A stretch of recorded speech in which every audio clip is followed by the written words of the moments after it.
Boss, ano kaya to boss? Kasi umilaw na yung kuhan ko eh. Oil niya sa oil, yung oil na logo, oil pressure, umilaw na sa logo ko.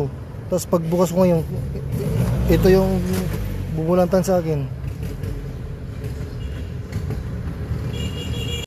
Ayan mga tropa pits, magbabalik ang iyong lingkod, oil sludge. Tignan natin kung makukuha sa flashing to mga tropa pits. So nasa Tansa Cavite tayo ngayon, Team Bahay Darnit, sa gilid ng kalsada again. Ayan, so, hindi niya na pinersa papunta dun sa bahay, kaya tayo na yung pumunta dito sa Tansa Cavite, oil sludge. So sana makuha pa sa engine flashing, no?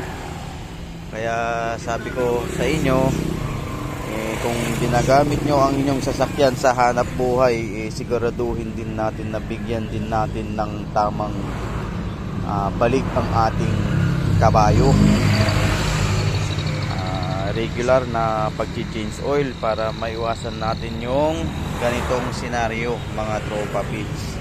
So nangyari dito, umilaw yung kanyang oil indicator.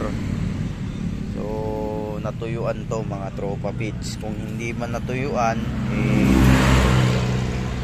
oil sludge na, parado na yung kanyang mga daluyan ng kanyang langis, hindi na makaakyat, kaya ganon. Pero kung makukuha sa flashing, swerte niya. Pero kung hindi, kailangan talaga nating ibaba yung kanyang oil pan para malinisan yung daluyan ng kanyang oil pump. Sigurado barado na yun. Pero kung makukuha nga natin sa engine flashing, maganda. Tapos pagsasabihan na lang natin siya na regular niyang i-check ang kanyang langis at regular niya rin na i-change oil. Yun. So every 5,000 kilometer na ang dapat niyang gawin ito para sakaling para ma-change oil niya na every 5,000 kilometer. Uy, oh, maghihiram ako jack. Maghihiram ka ng jack? Bakit wala kang jack sa sasakyan? Kapatid ko eh. Nasa kapatid mo. Saan ka makakahiram? Ulan na. So change oil muna natin mga tropa. Tingnan natin kung may makukuhang langis. Kung wala man, ibig sabihin namuo na yung kanyang langis. At kung malagyan natin ng tamang level yung kanyang sasakyan, hindi na umilaw, so ibig sabihin kulang lang yung kanyang langis. Bakit kulang? Wala namang tagas. Siyempre namuo na yung kanyang langis. Ganun lang yun mga tropa pits. Balitaan ko kayo mamaya kung kamusta lang. Ayan, mga tropa pits, napakalapot.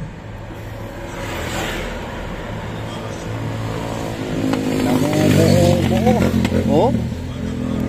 Namumuo-muo yung kanyang langis. Ayan na oh. Oh, grabe.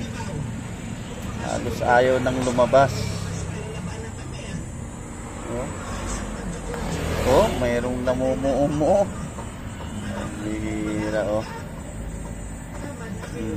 Sige. Namumuo-muo ang kanyang langis. Oh, may nalaglag pang malaki oh. Mga tropa pits, wala pang 1 litro to. Napakalapot. Oh, wala nang 1 litro to. Bira na yan oh. Ayan, mga tropa pits. Kaya umilaw yung oil indicator niya. Kasi kukunti na nga yung langis.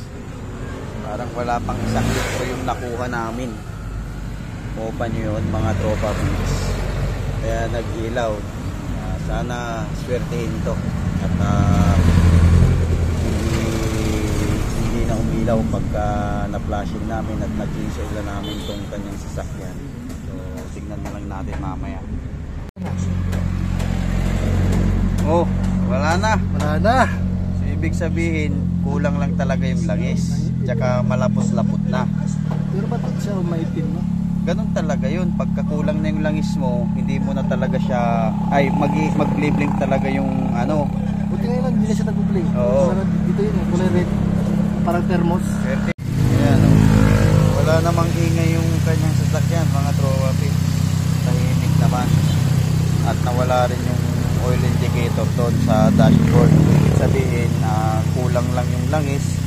So wala namang tagas yung kanyang oil pan. Ibig sabihin, namuo yung mga langis niya. Namuo na. Napakalapot na. Kaya yung level ng kanyang langis ay nabawasan. Biro nyo, kalahating litro lang yung nakuha namin. Talagang iilaw yung oil indicator pagka kukunti na yung langis. So good decision na hindi niya na pinatakbo at ako na lang yung pinapunta niya dito. Ayan o, after flashing bulusok na yung langis. Linis-linis nung langis pero ang itim yung nakuha. Grabe na yan. Ayun na, napakalino pa yun, no? Oo, malinaw pa yun. So nakuha sa flashing. Ganyan lang yung gagawin mo 3 times. Shoot na yan.